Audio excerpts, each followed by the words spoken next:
¿Me escuchan, verdad? Sí, doctor. Ok, perfecto. Muy bien.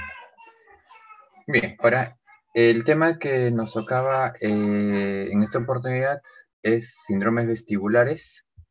Entonces, lo que vamos a hacer es, vamos a revisar la parte un poco de lo que es anatomía, de la parte vestibular.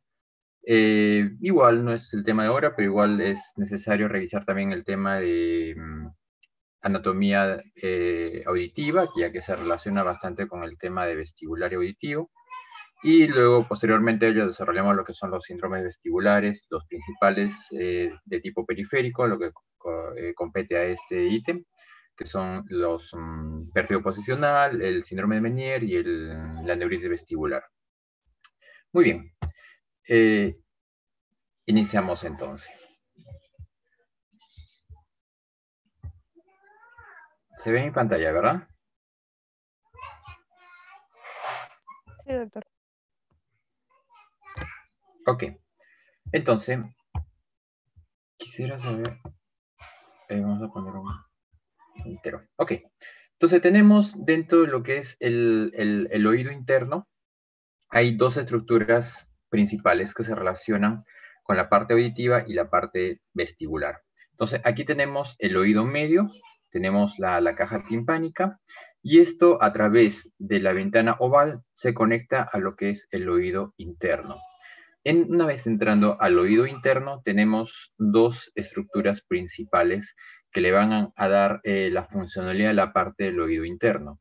Tenemos la parte vestibular con sus canales semicirculares, el vestíbulo y el utrículo, y tenemos la parte auditiva a través de lo que es la cóclea, lo que va a dar la información de cómo se produce esta despolarización, la transformación de la energía y el envío de estas señales a través del nervio auditivo en la parte auditiva y el nervio vestibular a través de los canales semicirculares.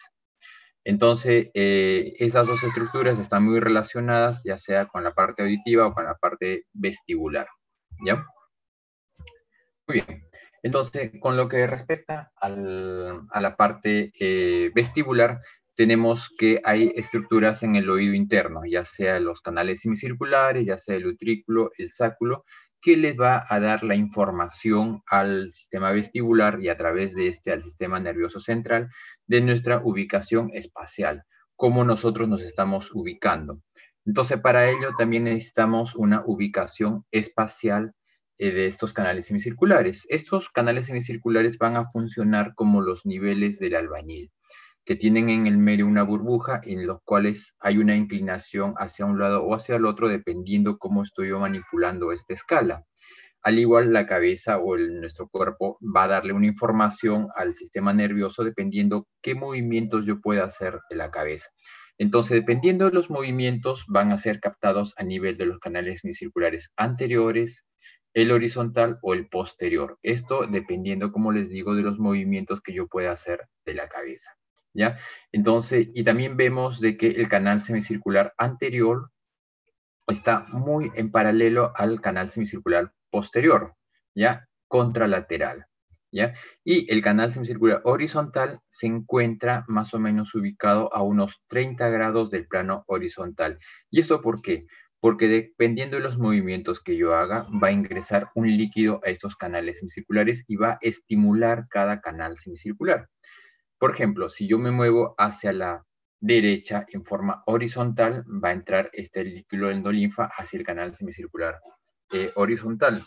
Si es que yo me voy hacia atrás, ya, es decir, como si alguien se cae de espaldas, entonces este líquido va a ingresar hacia el canal semicircular posterior. O si me voy hacia adelante, entonces va a haber un estímulo del canal semicircular anterior y dependiendo del lado, si es derecho o es izquierdo. Y esta información que va a ser captada a nivel de estas células nerviosas, se va a enviar la información a través del nervio vestibular.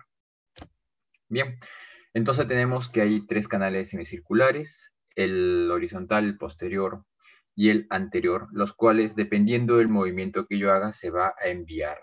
la información a través de este nervio vestibular, ¿ya? Entonces este nervio vestibular va a recoger la información de los 3 canales y tanto del utrículo como el sáculo y los va a enviar. Pero ¿cómo es este movimiento? ¿Cómo se produce este estímulo? Tenemos unas células ciliares dentro, en la parte ampular y en las cúpulas dentro de estos canales semicirculares y en el utrículo y el sáculo. Entonces, estas células ciliares van a tener un cilio principal, que lo llamamos el quinocilio, y va a tener unos estereocilios, unos cilios secundarios, los cuales los movimientos que yo pueda hacer en dirección hacia el quinocilio van a ser movimientos de excitación, ¿ya? Y viceversa, los movimientos que yo haga en dirección opuesta hacia el quinocilio, como este caso va a ser movimientos de inhibición o de hiperpolarización. Entonces, dependiendo de los movimientos que yo pueda hacer, van a ser movimientos tanto excitatorios o movimientos inhibitorios, ¿ya? Es como que yo tengo un vaso de agua y este vaso de agua está lleno de líquido o está lleno de bolas. Entonces, dependiendo de cómo yo lo agite hacia la izquierda o la derecha, va a haber un movimiento contraposicional de estas bolas.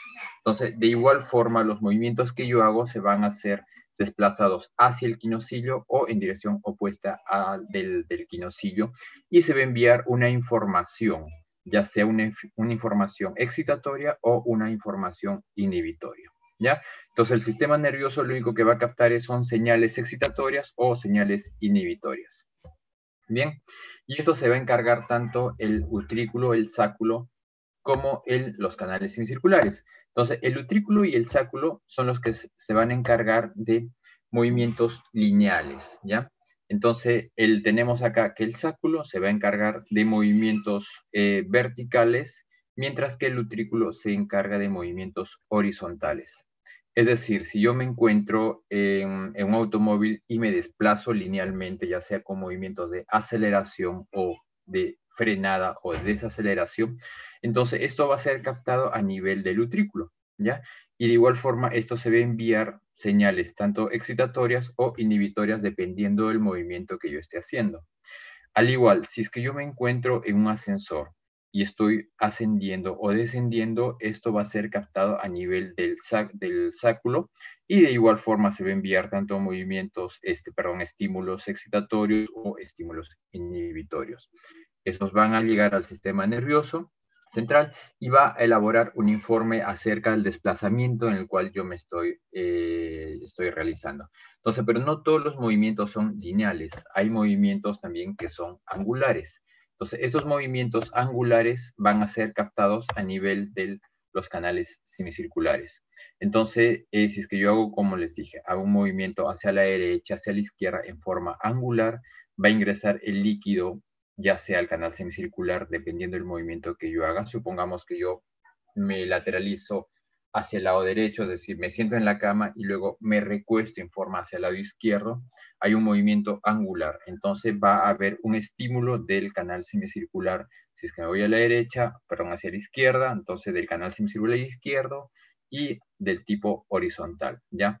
Entonces, esos son los movimientos y cómo el organismo se va a identificar con los movimientos que yo pueda hacer, ¿ya? Pero no todos los movimientos van a ser angulares, no todos los movimientos van a ser captados por el oído. Hay movimientos en los cuales vas a intervenir lo que son el sistema propioceptivo, es decir, los ligamentos a nivel del tendón de Aquiles, a nivel cervical, los cuales va a enviar la información al sistema nervioso cómo yo me encuentro ubicado. Si me estoy desplazando con la cabeza hacia adelante o hacia atrás, si es que mi organismo se está yendo hacia adelante o hacia atrás o me estoy lateralizando. Entonces, eso es por un lado. Por otro lado, el sistema visual de igual forma envía un estímulo de las paredes, de las cosas que se encuentran alrededor mío. Igual elaboro un informe cómo yo me encuentro ubicado espacialmente. Entonces, todos estos centros integradores me van a permitir cómo yo me estoy desplazando, cómo yo me estoy yendo hacia un lado, me estoy desplazando hacia el otro lado. Entonces, todo esto, el sistema nervioso va a elaborar un informe, tanto el sistema visual, el sistema propioceptivo, el sistema ocular, y elabora un informe del cual cómo yo me voy a encontrar, cómo yo me estoy desplazando. ¿Listo? ¿Alguna duda, alguna pregunta con la parte de fisiología, con la parte de cómo se desarrolla esta parte vestibular?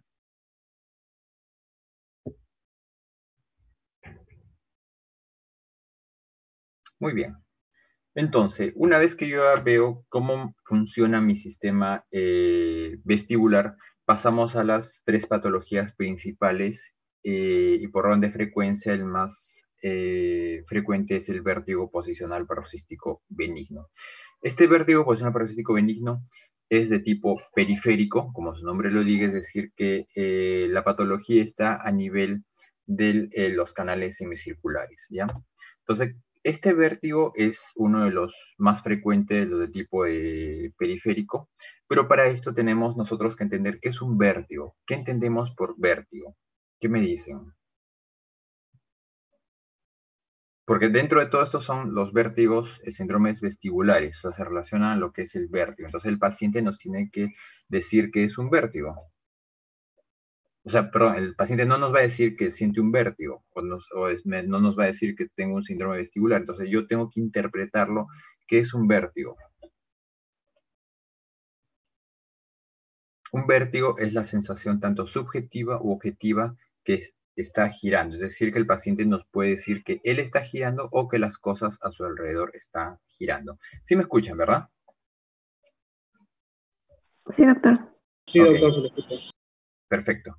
Entonces, de momento en momento les voy a preguntar porque puede ser que se caiga la señal y no sé si es que me están escuchando. Entonces, dentro de los vértigos periféricos, el posicional es uno de los más frecuentes. Se da un poco más frecuente en lo que son mujeres. Hablamos de 2.2 en relación a 1.5 en relación a los hombres. Se da más frecuente entre la quinta y séptima década de la vida. La mayoría, un gran porcentaje, es de tipo idiopático. Hablamos que dentro de los antecedentes de vértigo puede ser que un 37% es de tipo espontáneo, un 13% se relaciona a un traumatismo, un 6% a una cirugía de oídos, a un proceso infeccioso, un 6%, o un hidrosandolinfático, 1%. Entonces, y tipo idiopático igual un 33%. O sea, hablamos más o menos de que un 66% no tiene una causa exacta conocida, ¿ya? Y dentro de las causas conocidas, el más frecuente viene a ser un traumatismo. Muy bien, entonces existen dos teorías, las principales en las cuales nosotros podemos establecer cuál es la causa de este vértigo posicional. Una es la conductolitiasis y la cupulolitiasis. ¿En qué consiste esto?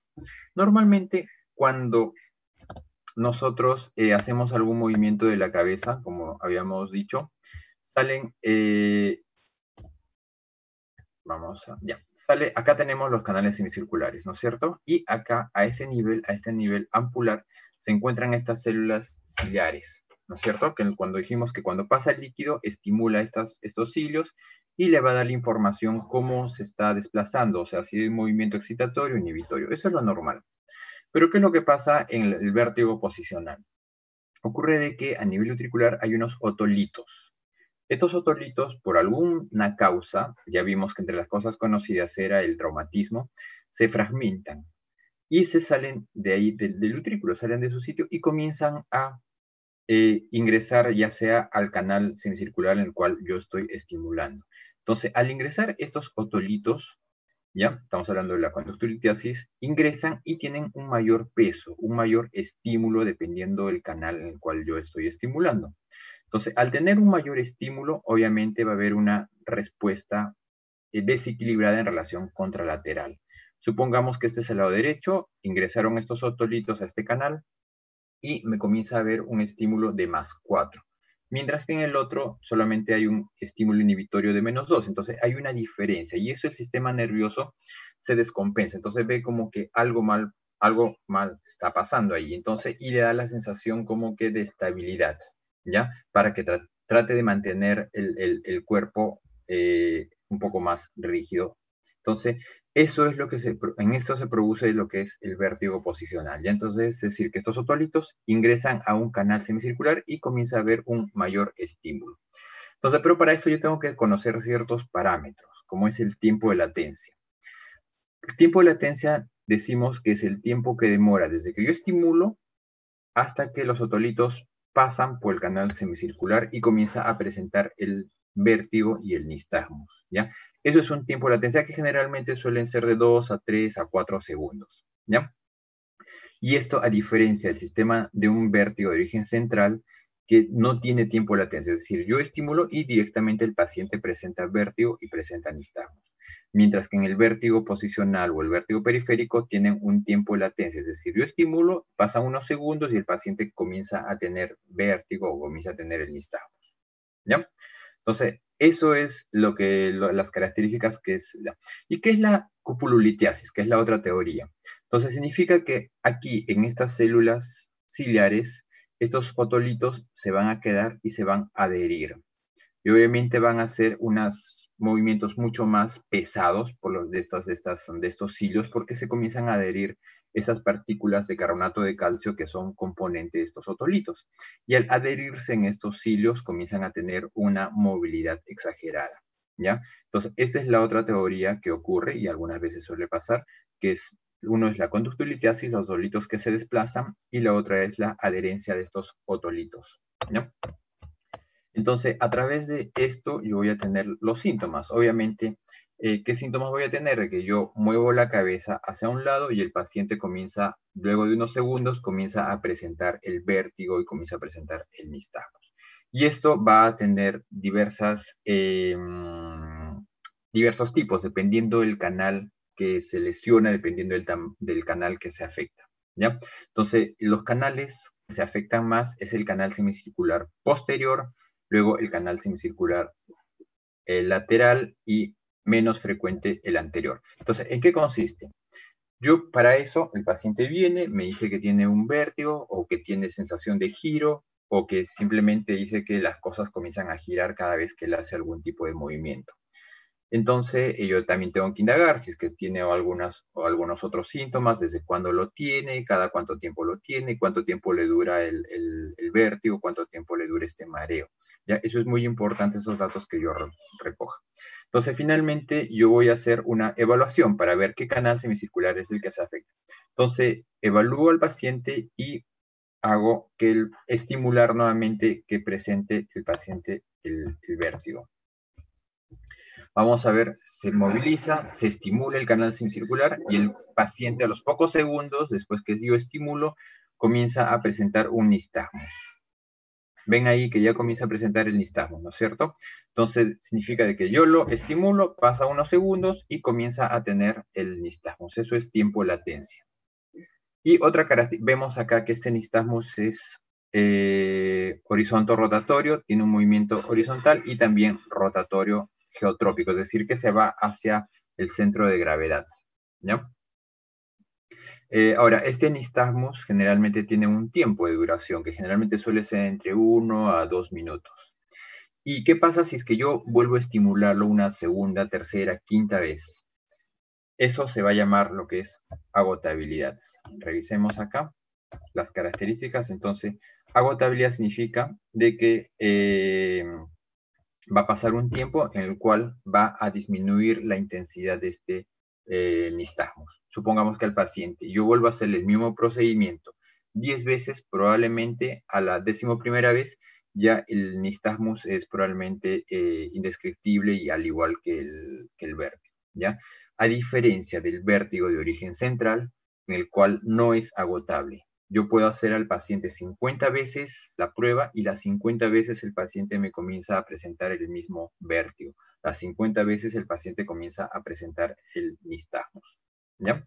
Entonces, a eso nosotros llamamos lo que es la agotabilidad, en los cuales nosotros vemos, sobre todo en el vértigo de origen periférico, ¿ya? Entonces, dependiendo del canal semicircular el cual yo estoy estimulando, va a ingresar el líquido, va a ingresar los otolitos y va a comenzar el paciente a presentar el nistagmus y el vértigo, ¿ya? Y para ello hay unas pruebas de reposición, en el cual yo hago movimientos de la cabeza y me permiten que estos otolitos salgan del canal semicircular y comiencen a entrar al utrículo, que es el lugar donde tienen que estar, ¿ya? Eso básicamente dependiendo de qué movimientos pueda hacer, qué pruebas yo voy a hacer para investigar si es que estos otolitos están ingresando al canal semicircular posterior, si es que estos otolitos están ingresando al canal semicircular anterior o al horizontal, ¿ya? Entonces hay movimientos ya sea laterales, como el que vimos en el video, para ver a qué canal semicircular están ingresando. Muy bien. Entonces, pero también es importante que yo haga un diagnóstico diferencial, ¿ya? Entonces tenemos que sobre todo hacer un diagnóstico con la enfermedad de Meniere, con la neuritis, la laberintitis, con las fístulas, ¿ya? Y hacer ciertas preguntas. Supongamos de que con la enfermedad de Meniere, generalmente en el Meniere sí hay un problema de hipoacusia, mientras que en el vértigo posicional no hay hipoacusia. También es importante la duración. En la enfermedad de Meniere dura, generalmente es más de 20 minutos y me va a durar horas, ¿ya? En la neuritis vestibular, generalmente la duración suele ser de horas a días, ¿ya? La hipoacusia es muy raro que se pueda asociar, pero no se descarta, pero generalmente suele estar solamente presente el vértigo, más no problemas de audición. Una fístula perilinfática generalmente suele estar asociado a sonidos muy fuertes o a maniobras de Valsalva o problemas al toser o al escuchar un sonido muy fuerte, muy intenso, el paciente suele tener una inestabilidad, ¿ya? Entonces, hay ciertas patologías que se van a asociar a determinadas, supongamos, problemas de audición, se asocia al Meniere, problemas el tiempo de duración del vértigo, me habla más que todo de un problema de una neuritis vestibular, un problema asociado a una causa, un sonido muy intenso, me va a desencadenar esta inestabilidad, se asocia sobre todo a una fístula perilinfática. Y un vértigo posicional se da solamente cuando yo hago cambios de posición. La duración de este vértigo suele ser de 1 a 2 minutos, en algunos casos es menos de 1 minuto, y no está asociado a hipoacusias, ¿no? Otras posibles etiologías que puedan simular un vértigo posicional, tenemos una hipotensión ortostática, trastornos del pánico o la ansiedad, algunos fármacos que también pueden generar algún problema de inestabilidad, un problema cervical o espasmos de convergencia posicional que también pueden generar cierta inestabilidad, más no el vértigo, ¿ya?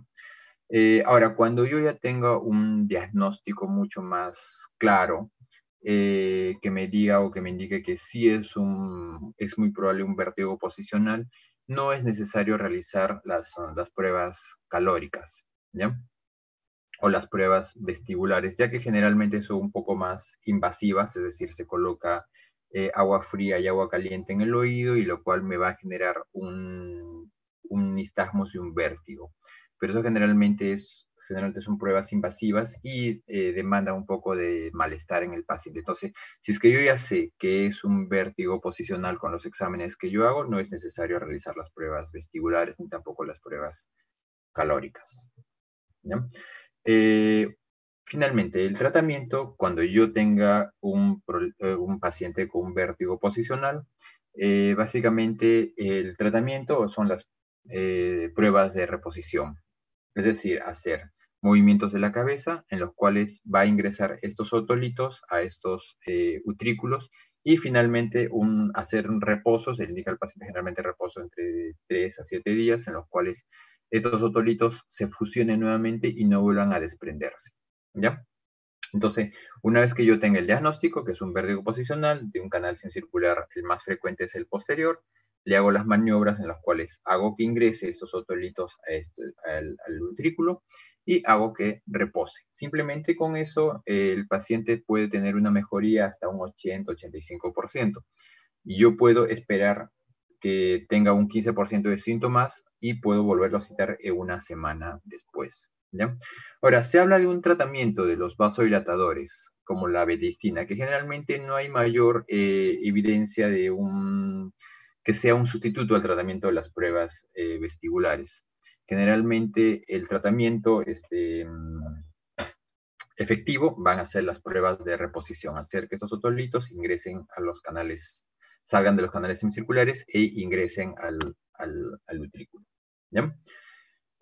Muy bien, ¿alguna duda, pregunta con el vértigo posicional?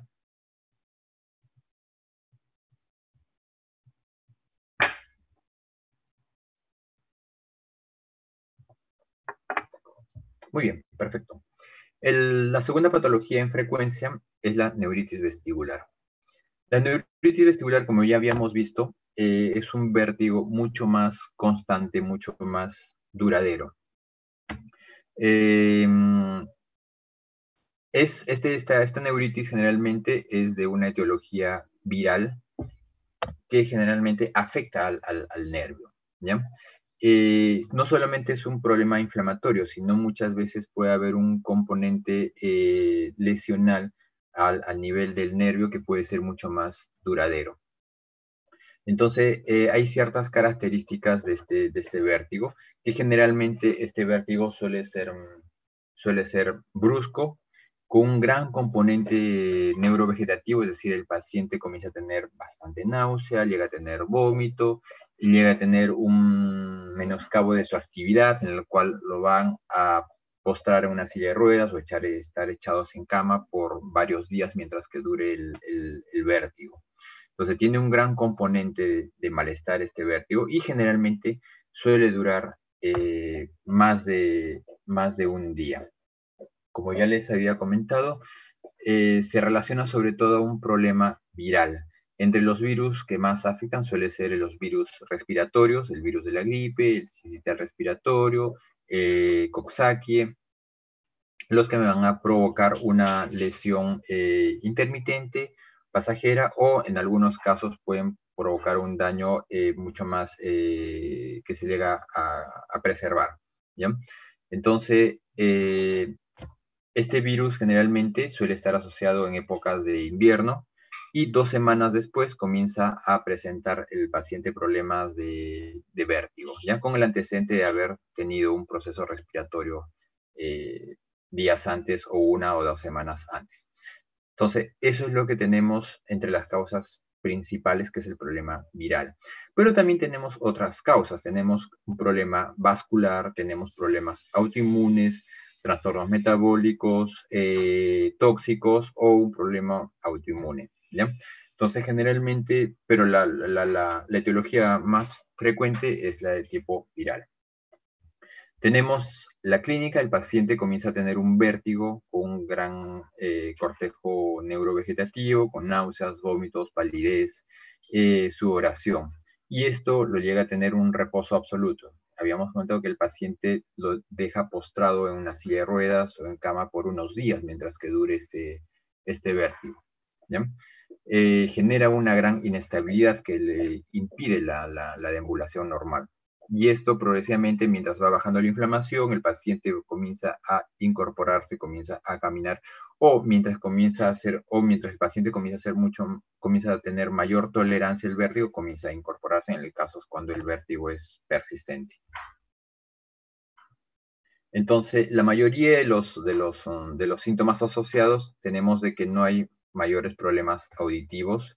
Obviamente no hay problema de focalización, ni dismetrías, ni pérdida de la fuerza. Si es que yo en el paciente comienzo a evidenciar problemas de focalización, dismetría o pérdida de la fuerza, obviamente esto ya no me engloba una patología vertiginosa periférica, sino me estaría orientando a un problema de origen central. ¿Ya? Entonces, si es que yo sospecho un problema de origen central, obviamente tengo que pensar si es que es una isquemia o una hemorragia cerebral, si es que es una hemorragia o una isquemia a nivel del tronco, si es una disección de arteria vertebral, una esclerosis, una laberintitis, o una disrupción de la cápsula óptica o una enfermedad de Meniere, ya que luego vamos a revisar en qué consiste la enfermedad de Meniere. Obviamente estos son los diagnósticos diferenciales para yo poder sospechar de una neuritis vestibular. ¿Ya? Entonces, el tratamiento, básicamente en la neuritis vestibular tenemos que es conservador, es decir, sintomático, es decir, se va a dar tratamiento para que calme los síntomas, baje un poco la inflamación que se produce a nivel de este nervio vestibular, y en los casos que sea necesario o que sea del vértigo persistente, se puede utilizar la rehabilitación vestibular. ¿Ya? Entonces, ¿en qué consiste el tratamiento? Básicamente son corticoides, prednisona, dexametasona, deflazacor, metilprednisolona en el caso que sea necesario, sedantes vestibulares como dimidrinato, beteistina, antidopaminérgico se puede utilizar. Ahora, se ve que generalmente no hay mayor evidencia acerca de los antivirales. A pesar de tener una etiología viral, no se tiene una mayor evidencia de la efectividad del tratamiento antiviral, ¿ya? Básicamente, el tratamiento son sintomáticos, del cual ya habíamos comentado, y el reposo. Es muy importante el reposo en habitaciones con poca luz, hidratar al paciente y esperar que baje la inflamación del nervio. Generalmente suele durar unos días. Muy bien, ¿alguna duda, alguna pregunta?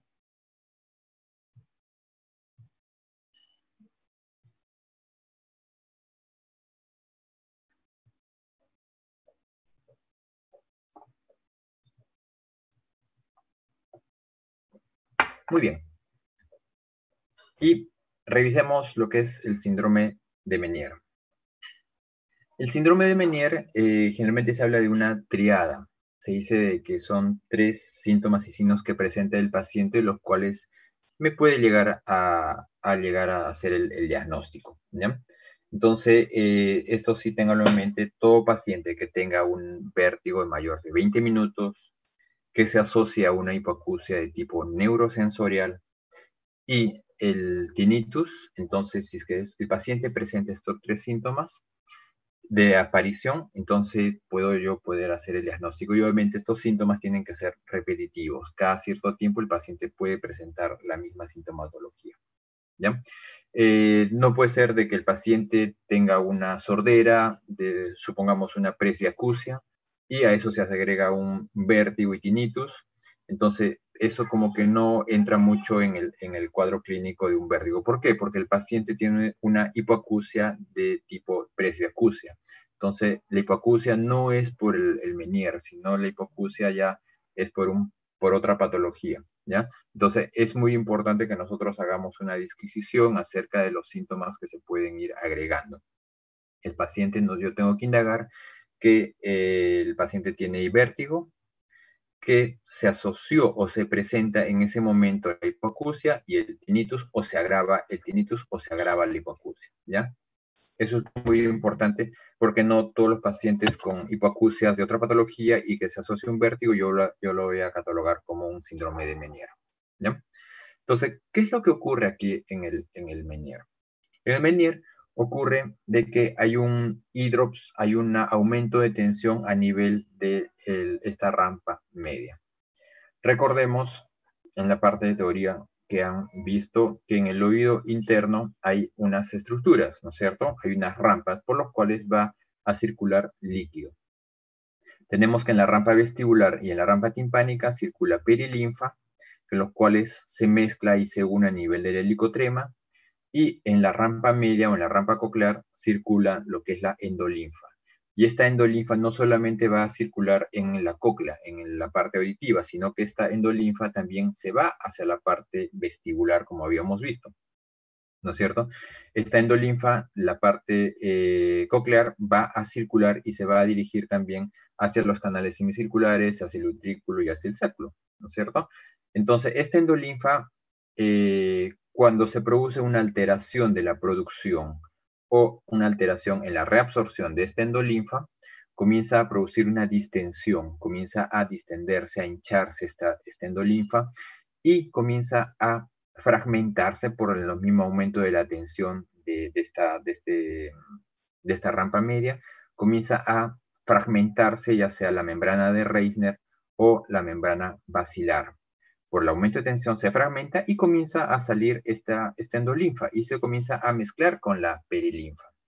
Obviamente la endolinfa tiene otro componente, es rico en potasio, mientras que la perilinfa es rico en sodio.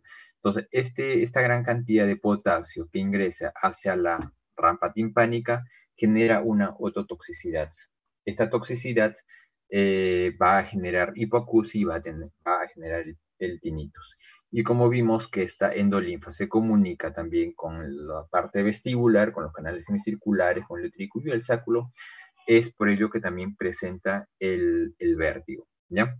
Entonces se presenta, ¿por qué? Por un aumento de tensión a nivel endolinfático, que me va a generar la ruptura de esta membrana basilar, la membrana de Reissner, y la mezcla del potasio con el sodio, y la lesión de las neuronas por la cantidad de potasio. Entonces, que es ototóxico y comienza a generar lo que es la hipoacusia.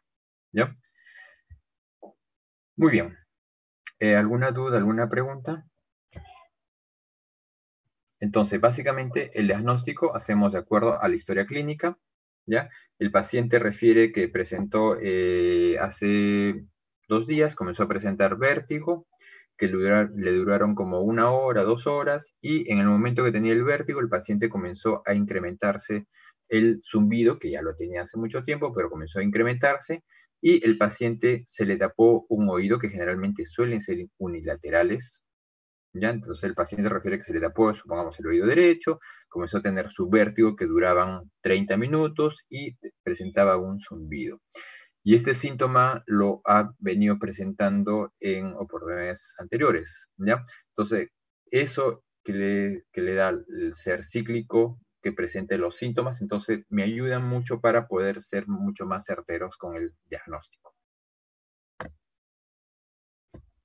Entonces, hay algunos exámenes que me pueden ayudar, obviamente, para hacer el diagnóstico. Es clínico, de acuerdo a lo que yo he indagado con el paciente, de acuerdo a lo que el paciente me comenta de sus síntomas, es muy importante para poder hacer el diagnóstico. Ahora, hay algunas pruebas, exámenes auxiliares que simplemente me ayudan a corroborar mi diagnóstico, ¿ya? Antes se utilizaba bastante lo que es el test de glicerol. El test de glicerol no es más que una sustancia hiperosmolar que se le daba al paciente.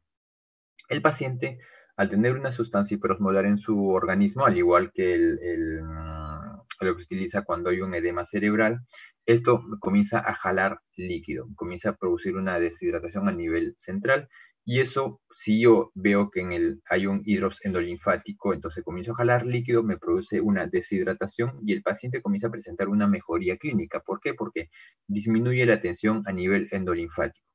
Entonces yo corroboraba eso con unas audiometrías mientras duraba el efecto de este glicerol, y había una mejoría auditiva también. Entonces con eso era una de las formas como se podía ayudar a hacer el diagnóstico para poder llegar a tener un diagnóstico mucho más certero acerca del síndrome de Meniere, ¿ya? Que se daba este test de glicerol que me ayudaba y mejoraba los síntomas. Obviamente con eso yo podía hacer una correlación de que se daba un hidroxando linfático a nivel del oído, ¿ya? Ese es uno de los exámenes auxiliares que se utilizaba. Y finalmente, el tratamiento de Meniere consiste básicamente en 2 etapas. Una etapa en la cual yo le voy a dar durante la crisis, el paciente en este momento está con el vértigo, está con el nistagmus, entonces se le comienza a dar un tratamiento que generalmente son diuréticos, se comienza a utilizar vasodilatadores de tipo central, se comienza a utilizar sedantes vestibulares para que mejore un poco la sintomatología del paciente, ¿ya? Y cuando el paciente ya se acaba su crisis y está en una etapa sana, entonces es otro tipo de tratamiento que generalmente se da la betaistina, ¿ya? Entonces hay un tratamiento para la crisis y un tratamiento intercrítico, ¿ya? De mantenimiento. Y es muy importante en esta etapa intercrítica, es decir, en el que el paciente no tiene mayor sintomatología, de la dieta. Se habla mucho de que el paciente no debe consumir mucha sal, bajarle la cantidad de sal en estos pacientes con síndrome de Meniere. Eso es muy importante para al menos alejar un poco las crisis que puedan afectar al paciente. Y finalmente, el tratamiento. Hay un tratamiento cuando el paciente comienza a presentar la hipoacusia asociado al vértigo, y este vértigo lo va a limitar mucho en sus actividades. Entonces se puede optar, si es que es así, se puede optar con una terapia que va a lesionar la audición y obviamente la parte vestibular. Se utilizan ototóxicos y vestibulotóxicos. Estas drogas, que generalmente los más conocidos son la gentamicina, la micacina. Entonces, estas drogas lo que hacen, me lesionan la parte vestibular y me lesionan la parte auditiva. Entonces, el paciente ya no va a ver quién envíe la señal, no va a tener un nervio óptimo en el cual va a enviar el estímulo, pero tampoco no va a tener el nervio auditivo. El paciente va a quedar sordo y obviamente ya no va a tener el vértigo. Pero eso, como les digo, es a expensas de que el paciente refiere de que el vértigo lo mutila mucho, no le deja hacer sus actividades, ¿ya? Entonces el paciente decide, oh, prefiero quedarme sordo de un oído a persistir con el vértigo. Entonces son tratamientos un poco más invasivos que se pueden utilizar. Y finalmente un tratamiento quirúrgico, que también son en etapas mucho más avanzadas de Meniere, en los cuales se produce o se realiza una descompresión del saco endolinfático para permitir que exista un mejor drenaje hacia el líquido cefalorraquídeo de la endolinfa, que igualmente son tratamientos mucho más invasivos. Muy bien. ¿Alguna duda, alguna pregunta?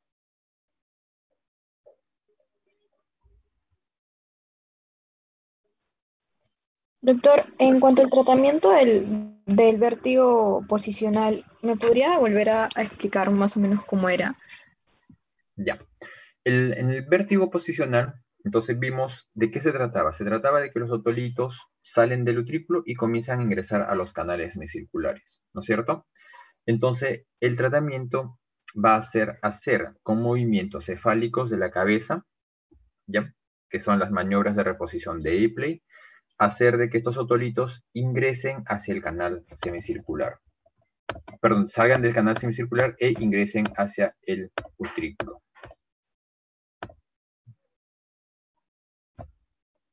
¿Ya? Entonces, aquí tenemos el canal semicircular, ¿no es cierto? Este es el paciente y aquí están circulando los otolitos, ¿no es cierto? Entonces, lo que yo hago es, tengo movimientos de la cabeza con la finalidad de que estos otolitos se desprendan de aquí del canal semicircular, salgan y se alojen o ingresen nuevamente al utrículo, que es donde tienen que estar, ¿ya? Entonces, los movimientos de la cabeza van a ser con la finalidad de que esos otolitos comiencen a salir e ingresen al utrículo y queden ahí estos otolitos. En eso consiste el tratamiento de las maniobras de reposición de Epley. Ok, gracias, doctor. Muy bien. ¿Alguna otra duda o pregunta? Doctor, Sí. tengo una duda. Con respecto a cuando mencionó la ruptura de la membrana de Meissner y la combinación de la endolinfa con la perilinfa, Ajá. ¿esa combinación es ototóxica o Claro. simplemente la endolinfa? No, la endolinfa no, sino que no es la combinación, sino que el exceso de potasio es lo que me comienza a producir daño en las neuronas de la, de ahí, de la rampa vestibular y timpánica. Entonces, no es la mezcla del endolinfa con la perilinfa, no, sino es el Ah, ya. exceso de potasio. Gracias. Ok. ¿Alguna otra duda, pregunta?